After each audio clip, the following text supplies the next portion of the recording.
سر اگر آپ نے اپنی منزل اپنے مقصد کا تعین کر لیا ہے تو ایک مرتبہ آنکھیں بند کر کے سوچئے گا کہ آپ جس مقصد جس منزل کے پیچھے تگودو کر رہے ہیں، کوشش کر رہے ہیں، جد و جہد کر رہے ہیں، سر جس مقصد کے پیچھے محنت کر رہے ہیں، دن اور رات ایک کر رہے ہیں، سر یاد رکھیے گا کہ آپ کے اندر اس مقصد اس منزل کو پانے کی تڑپ بھی موجود ہے یا نہیں۔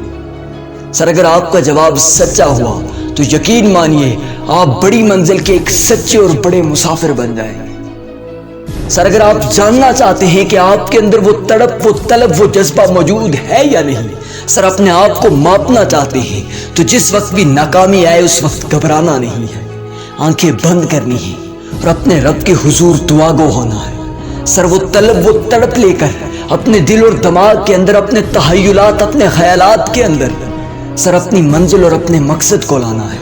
اور منزل اور مقصد کو لانے کے بعد اگر آپ کے اندر وہ کیفیت بن گئی، ایک سما بن گیا، تو یقین مانیے پھر آپ کی دعا آنسو کی شکل اختیار کر کے باہر نکلے گی۔ سر وہ آنسو پورے عرش کو ہلا کر رکھ دیتی ہیں۔ سر وہ پانی کے قطرے انسان کی دعا کو درجہ کمال بخش دیتے ہیں۔ سر وہ چھوٹے چھوٹے قطرے انسان کو ایک مقام دلوا دیتے ہیں۔ سر وہ کیفیت بنتی ہے تو دعا بھی قبول ہو جاتی ہے۔ سر وہاں الفاظ کا انتخاب نہیں دیکھا جاتا، وہاں لہجے کا اثر نہیں دیکھا جاتا۔ سر وہاں اگر کوئی چیز دیکھی جاتی ہے تو وہ کیفیت دیکھی جاتی ہے، کیونکہ کیفیت ہی وہ چیز ہے جو انسان کی دعا کو درجہ کمال دلوا دیتی ہے۔ اپنے مقصد، اپنے منزل کو حاصل کرنے سے پہلے اپنے اندر وہ کیفیت بنانا سیکھیں، کیونکہ کچھ لوگ ایسے ہیں جو بہت کم وقت میں بہت بڑا کچھ کر کے چلے جاتے ہیں، کیونکہ سر ان کے پیچھے ایک کیفیت بنی ہوتی ہے۔ سر مقصد کو پانے کی اور اپنے ارادے کی جستجو کی، سر اپنی منزل اپنے مقصد کے پیچھے مر مٹنے کا جذبہ بنا ہوتا ہے، سر جو انہیں ان کی منزل اور ان کے مقصد تک پہنچا دیتا ہے۔ سر کہتے ہیں کہ ایک دن شالامار باغ کے اندر ایک پیر اور مرید موجود تھے۔